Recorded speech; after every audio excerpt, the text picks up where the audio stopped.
Амрыг ирээ сонсогчдоо сэтгэл зүйн хараал подкаст нь болсон бодтой гэмт хэргийн талаар наривчлан дэлгэрэнгүй ярих учраас эмзэг мэдрэмтгий жирэмсэн насан туршаагүй зүрх судасны өвчтөе хүмүүс сонсохгүй байхыг зөвлөж байна.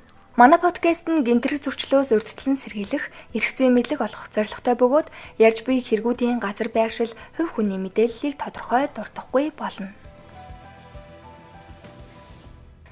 За сайн бацхан сонсогчдоо манай подкастын 28 дахь дугаар хүрэхэд бэлэн болсон байна. Тэгээ өнөөдөр ярих хэрэг бол одоо 24 жилийн өмнө буюу 2001 онд албан үүргийг гүйцэтгэж аваад тодорхойлбол замын цагдаагийн албаагч Ганбат хууль бус спиртний хэрэг илрүүлээд 27 удаа хутгалуулж амь насаа харамсалтайгаар алдсан хэргийн талаар ярих болно. За гэхдээ дээрх хэрэг нь болохоор шүүхийн шийдвэрийн цахим санд байхгүй учраас тухайн амь насаа алдсан албаагчийн гэргийн уран жимгийн хэвлэл мэдээллийн хэрэгслэр хүсэн ярилцлага болон за бусад нийтлэгдсэн мэдээллүүдийг бүгдийг нь нэгтгээд та бүхэнд хүргэж байна. Мөн мэдээлэл авсан хэвлэл мэдээллийн хэрэгслийн ярилцлага, нийтлэл мэдээллийг нь бүгдийг нь тайлбар хэсэгт оруулсан байгаа. Бас энэ зураг нь нийтэд ил болсон зураг учраас оруулсан байгаа шүү. Тэгэд хоолой маань жоохон өвдсөн байгаа болохоор жоохон гуншаад эвгүй ярьж магадгүй шүү. Уучлаарай. За ингээ хэрэглүүгөө орцгоё. Тухайн үед бол Ганбат уран чимээг 19 настай хоёулаа айл болж 20 жил хамт амьдарсан. Тэгээ 20 жил хамт амьдрахтаа 8 сайхан хүүхэд гаргаж өсгөөд уран чимээг бол 39 наснда бэлэвсэрч үлдсэн. Хэрвээ та бүхэн санаж байгаа бол 1997 онд Монгол улсын хилээр 17 чингэлэг ачаа орж ирж исэн.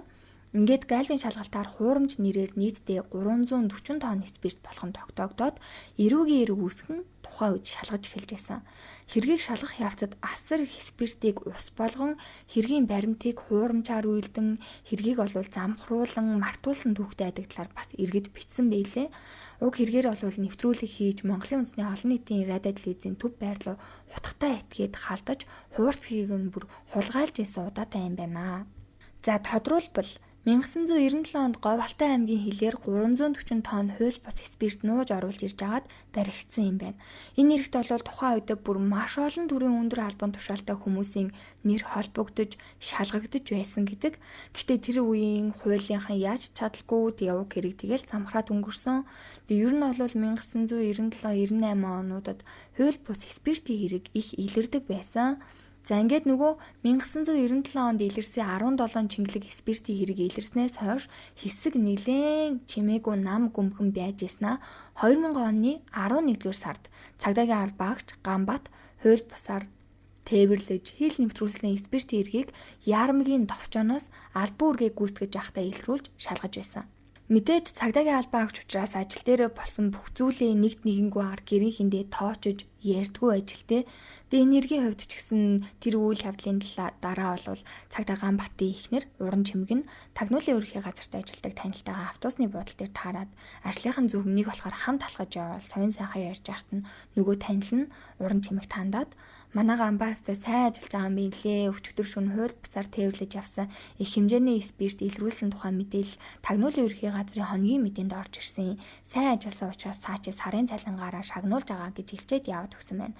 Тэгээ энэ талаар угаасаа уран чимэг юу ч мэдээгүй байсан болохоор орой нөхрөөсөө асуухад тэмээ хэрэг илрүүлсэн гэж хэлээл өнгөрсөн. Ингээд ер нь бол нэлийн удахгүй сайн ажилласан гэж сарын цалингаараа буюу Ганбат 54,000 төгрөгөөр шагнуулсан. Тухайн үед 2000 онд төрийн тусгай албаагчийн 1 сарын цалин 54,000 төгрөг байдаг байсан байна. Гэхдээ цол зэрэг болон албан тушаалаасаа шалтгаалаад мэдээж бага зэрэг дээшээ доошоо хэлбэлзэх асуудал бол мэдээж байсан байх.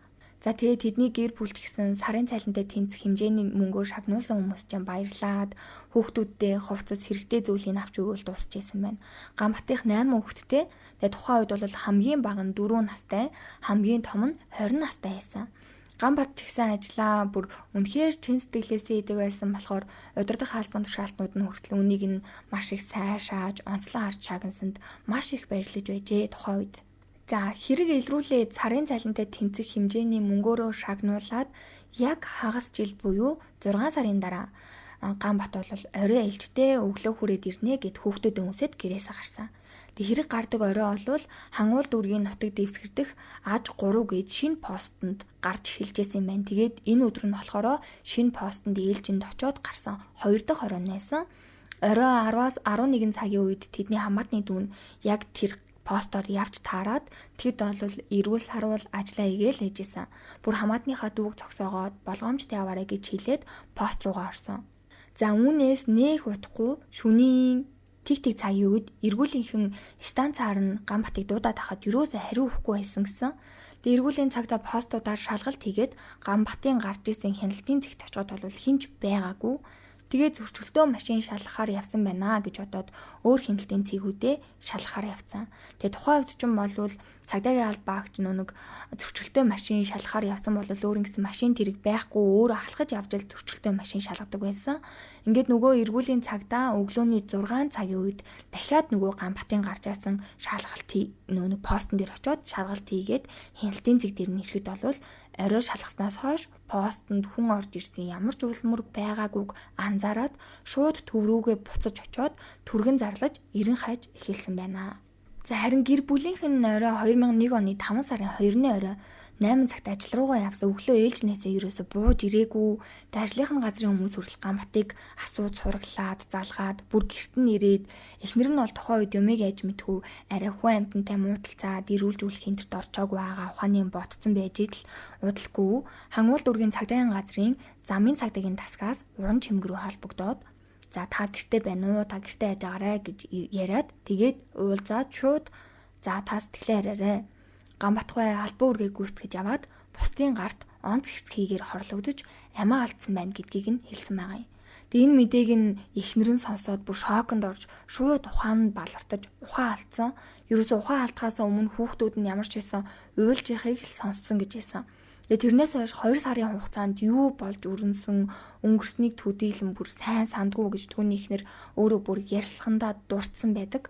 За уран чимгийн хувьд бол нөхрийнх нь илрүүлсэн спирт хэрэг 17 чингэлэг спиртийн хэргийн төгсгөл байсан байхаа.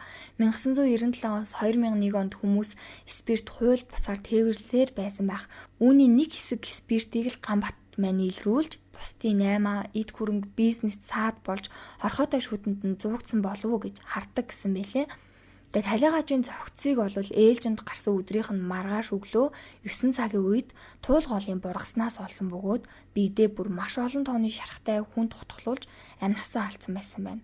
За тэгвэл тухайн хэрэг хэрхэн яаж шийдвэрлэгдсэн бэ? Гэмтэрэг үйлцэн этгээдийг олсон уу гэдэг асуулт гарч ирж байна те. За тэгэхээр тухайн үед бол хэний ч танихгүй хоёр хүнийг сэжигтнээр татаж мөрдөн шалах ажиллагааг үргэлжлүүлсэн ч хэрэг илрээгүй. Онц хүнд гимтэртэй тэмцэх тасгийнхан Ганбатгүй хэргийг илрүүлчлээ гэж нэг удаа хэлэхээр нь баярлаад одоо гэр бүлийнх нь очисон чинь автас тэрэг нь үнэхээр ойлгомжгүй. За тэгээ прокурор тандаад эсэргүүцэл бичгэд хэргийг нэмэлт мөрдөн байцаалталж шилжүүлсэн ч гэсэн уг нь цагдаагийнхаа хэргийг хамгийн түрүүнд төвөггүй илрүүлнэ гэж итгэдэг байсан ч гэсэн санснаар нь болоог байна. Учир нь эрүүгийн хуулинд өөрчлөлт орсон бөгөөд гарсан хуулиар нь 20 жил илрээгүй хүн амны хэргийг хэрэгсэхгүй болгодог болсон. Тэгээд хэрэг болоод аль хэдийн 20 жил болсон учраас тухайн хэрэг илрээгүй учраас хэрэгсэхгүй боллоо гэсэн алтан бичиг гэр бүлийнхэнд нь ирсэн байгаа юм. Одоо нөгөө нэг хөн илц хугацаа гэж ярьдэн штэ тий. За хамгийн гол нь бол ямар ч гэрчгүй хин хаашаа дагуулад аваад явсныг нь хинч хараагүй. Тэгээ уран чимгийн хувьд болохоор өөрөө ийм там гаргасан байгаа хгүй юу. Нэг нөлөө бүхэд дарга ирээд Ганбаа машин суучих энүүхэн зөвчлөлтөө машин байна шалгаад ирэх гээд аваад явсан байх гэж боддог. Түүнээс хэнийг ч дагаад хэний ч нөлөөнд ороод ажлын байраа орхиж явах ёсгүй. Ажлынх нь ч гэсэн чанга Ганбаа гэж нэрлэдэг байсан. Тэгэхээр ямар нэгэн даргын нөлөөнд л орсон байх бүлэглэж хүнөөсөн. Хээр аваачиж онц хэрцгийгээр хүнөөгөөд цогцыг нь хяналтын цэгээс холгүй бургасанд нууцсан байсан. Цогц нь хүн харахын эцгүй аимшигтай болсон байсан. Мөн шинжээчийн дүгнэлтээр 27 удаа хутгалж амийг нь хүнөөсөн гэсэн дүгнэлт тухайн үед гарсан байна. За би подкаст эхлэхэд бол түрүү хэлсэн. Тэднийх бол 4-өөс 20 насны 8 хүүхэдтэй уран чимгийн хувьд бол нөхрөө алдаад 8 хүүхэдтэйгээ бэлэвсэрч үлдсэн. Тухайн үед бол үеийн төрийн эрх баригч, ерөнхий сайд гэд хэн бүхнээс нь тусламж гуйсан. Учир нь тэдний гэр бүл бол түрээсийн байранд амьдардаг байсан болохоор ядаж нэг дулаахан байртай болгоод өгөөч гэд маш олон жил одоо хүссэн байгаа байхгүй юу?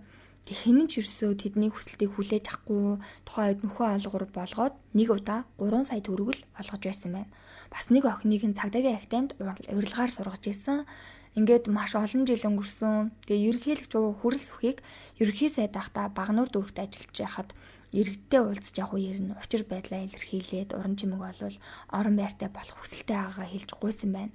За тэгээд нөхцөл байдлыг нь ойлгоод Багнуур дүүрэгт 2 руу байр авах 50 сая төгрөгийг засгийн газрын нөөц хөрөнгнөөс шийдэж өгчээ.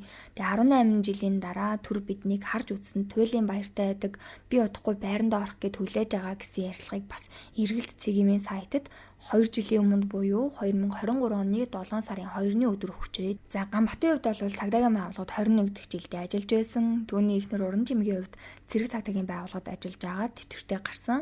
Тэгээ уран чимэг болохоор өөрөө сувилагч мэрэгчлээ 20 жил эрүүл мэндийн яамд сүүлийн 10 жил цэрэг цагдаагийн байгууллагад ажилласан.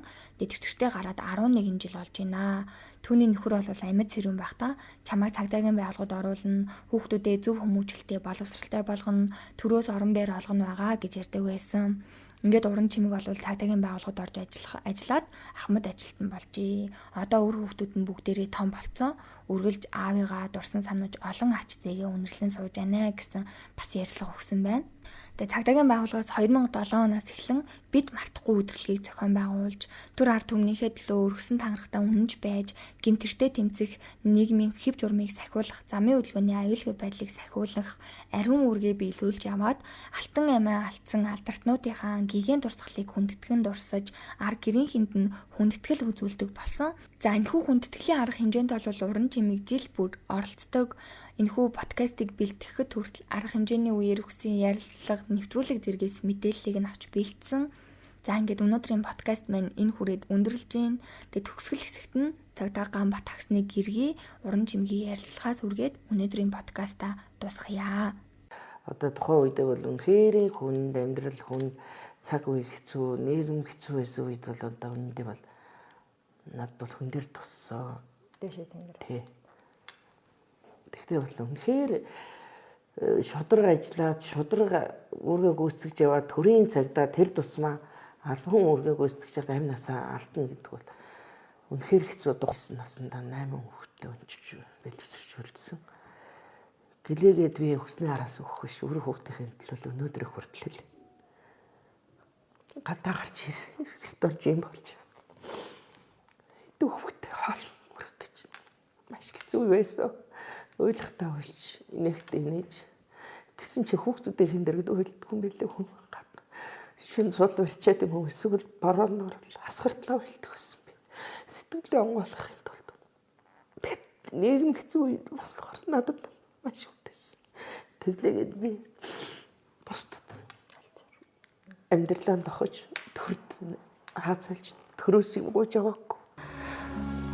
Хамгийн бага нь 4-тэй хамгийн том нь 2-тай 8 хүүхэдтэй үлдээд өнөөдөр 8 хүүхэд маань бүгд одоо сурч боловсрож амьдарч тусдаа 5 тусдаан гарч 12 ач зээтэй болсон. Ганбат нэг охиноо заавал цагдаа болгоно гэж ярьдаг байсан. Яг хэлснээр нь болжээ. Энэ нийгэмд хууль шудраг ёсыг тогтоон сахиулах Тэнгэрийн зарилгатай элчнэр заавал байх ёстой. Тэдний удам хойж тасрах учиргүй. Бид бүхний амар тайван амьдралын төлөө амиан хайрлалгүй тангарагтаан үнэнч байсан эрхэм нөхдөөн бид мартахгүй.